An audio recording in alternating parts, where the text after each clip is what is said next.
Miami Dolphins GM Chris Grier committed highway robbery this NFL offseason, and we're seeing the fruits of that labor pay off here in training camp and in the preseason, and we have to talk about it. Before we do get into what Chris Grier did back in late April, hit that sub button. We currently have 58,067. We just passed 58K earlier this week. Let's get to 58,100 prior to Friday night's preseason game against the Tampa Bay Buccaneers, and let's try to stack subscribers as we get closer to 59K, and we got to get there early on in the NFL season.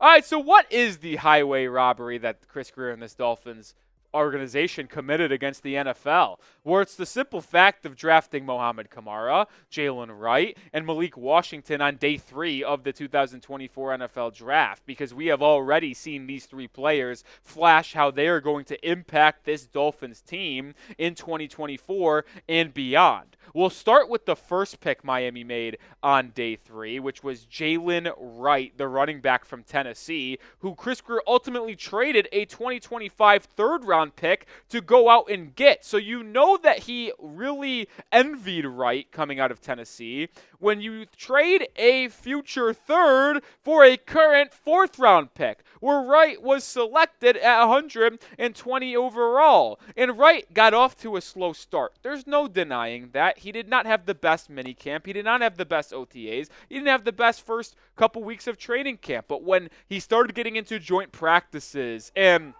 that first preseason game against the Atlanta Falcons, he really started to perform extremely well, and we saw how dynamic of a player he is and how much of an influence and production and role he will have for the Dolphins in 2024. I mean, he ran for 55 yards in that first preseason game, ran for a touchdown, and had a circus 14-yard play where he bobbled a catch, reversed fields, and picked up 14 yards. He was absolutely terrific in that first game, and as he comes back from injury, is only going to be better and impactful for this Dolphins team.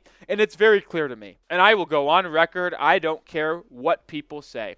The Dolphins have the best running back room in the entire NFL. And I've made this statement before, and I'll follow it up with this. Do I think they have the best running back? Absolutely not. But when you factor in what Raheem Mostert brings to the table, what Jaylen Wright will bring to the table as a rookie, what Achane brings to the table, it is clear to me, when you stack those 3 up against any other top 3 running backs in the NFL, the Dolphins will reign supreme. All speed burners too, running sub 4.4s. Dolphins have the most dangerous, explosive, and impactful running back room in the NFL. And getting Jaylen Wright in the 4th round at the time seemed like a dumb decision because you already had Achane and Mostert. I see the vision right now. It was an absolute steal to get Wright at that point.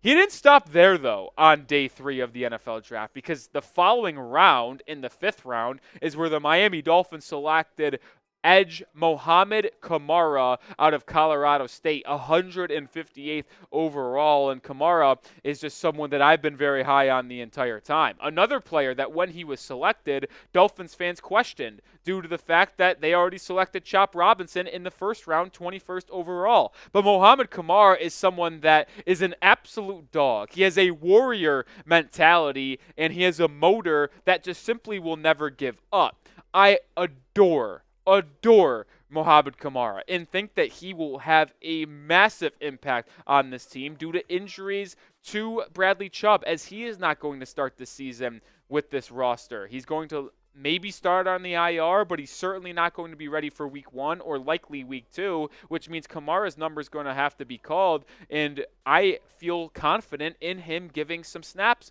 for this Dolphins defense. And you just saw what he's able to bring to the table for the Dolphins defense in this second preseason game against Washington, where he had a sack, TFL for a loss of 5 yards on a QB draw, if you will, from Jeff Driscoll, but also made one of the most impressive plays in the game where they threw a quick screen out to the left hash, and Kamara, who worked inside to start, got his butt all the way to the boundary and was able to make a tackle after a gain of 1 and really rally to the ball. It's something that Mo Kamara will consistently show on tape, and it's the reason why I'm very high on the edge from Colorado State.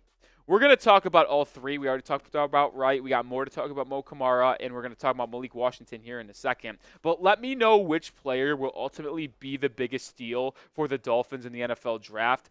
JW for Jaylen Wright, MK for Mo Kamara, or MW for Malik Washington.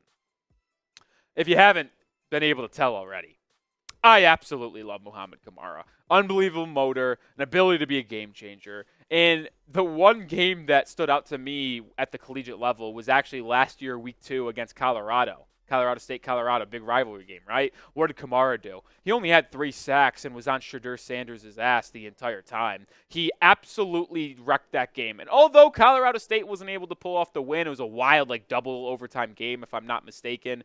Kamara showed an impact in the biggest game for Colorado State last year, and I think he has that ability to rise to the occasion for Miami, and he is going to be asked to be impactful for this team. And going back to his college days, he won Mountain West Player of the Year or Defensive Player of the Year.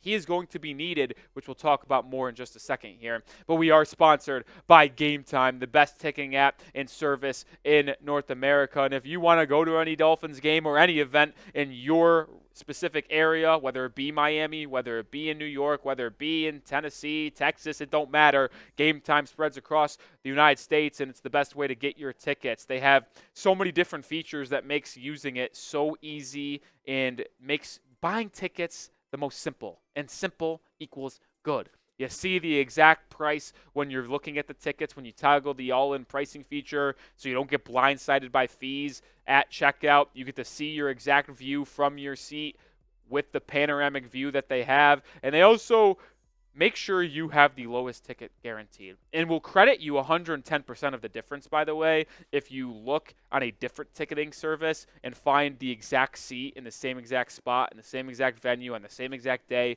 for a cheaper price. So download the Game Time app, create an account, use code CHATSPORTS to get $20 off your first purchase. Terms to apply. But again, download the app, create an account, code CHATSPORTS, CHATSPORTS,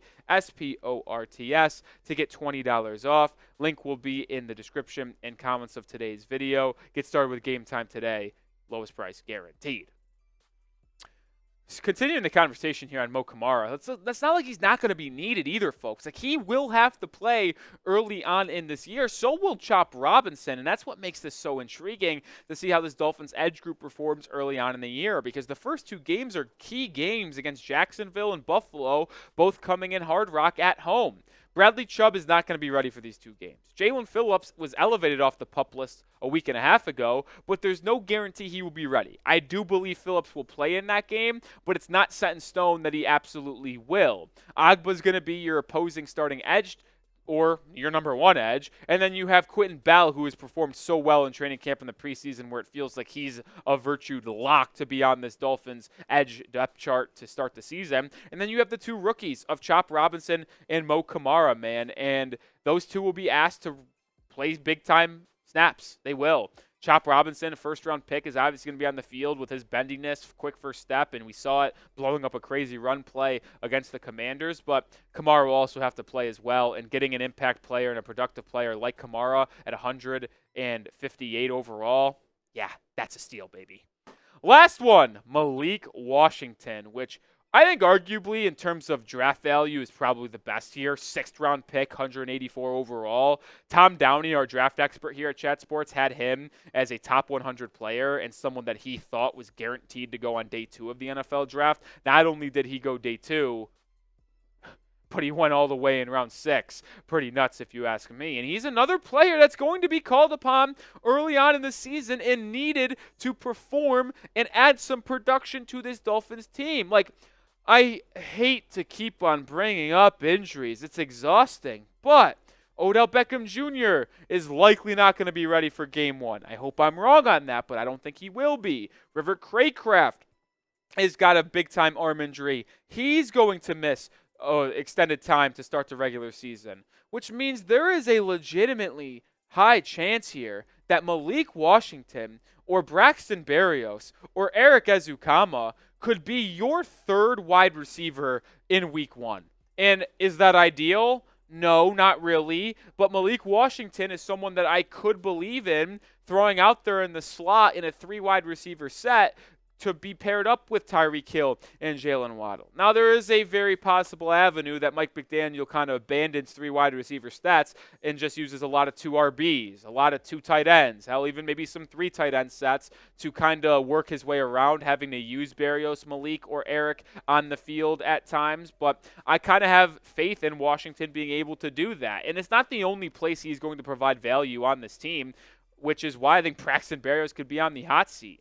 Malik Washington looks extremely good as a punt returner and a kick returner, and that just continues to add value to why he is someone that is going to be on this team long term and be someone that is consistently on this Dolphins 53-man roster. Through the first 2 preseason games, he has returned 14 kicks, 9 punts, 5 kick returns. In those returns, he has been graded out relatively okay. 59.8 from PFF on special teams as a whole, 59.5 in kick return, and 60.8 in the punt return game. But it looks more clear that he's a better punt returner than a kick returner, which is why I do have on the hot seat here Braxton Berrios. Braxton Berrios has the same role that I think Malik Washington can play year 1. And to me, if they're on a similar plane and tier right now, why wouldn't you roll with the rookie and just allow him to continue to get more experience so when you have him under contract for the next 2 to 3 seasons, he could only continue to be better on that rookie deal. I think Malik Washington was an absolute steal in the NFL draft. Jaylen Wright was a steal in the draft, and so was Mo Kamara. Chris Grier did a masterclass. He performed highway robbery on the NFL on day 3 of the NFL draft, scooping up those 3 rookies. And we didn't even talk about the possibility of Patrick McMorris, the other 6th-round pick from Miami, making this roster because he's been really good in the first 2 preseason games for the Fins as well. All right, that's going to do it for today's show. Make sure you are subscribed. We're talking everything Miami Dolphins, whether it be news, rumors, watch parties, live shows, segments like these. Make sure you hit that sub button and help us get to 58,100 subscribers before we kick off against the Commanders on Friday night. Excuse me, Buccaneers. What a gaffe by your boy Roley.